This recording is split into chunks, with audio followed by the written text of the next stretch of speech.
Mga kapeso Pinoy, kung magsisimula tayo maghulog ng 7,000 pesos sa Pag-ibig MP2 ngayon July 2025, magkano kaya ang kikitain natin sa loob ng 5 taon?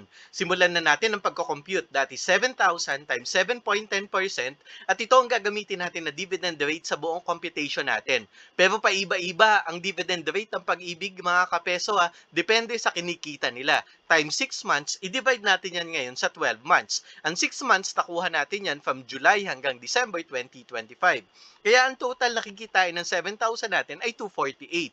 Magtutuloy-tuloy ang paghuhulog natin hanggang sa mag-compound na yan mga kapeso. 2026, 2027, 2028, 2029, at 2030. At sa July 2030 nga, mag-withdraw na tayo mga kapeso. Ang total na nahulog natin, 420,000 pesos. 82,900 ang kinita natin.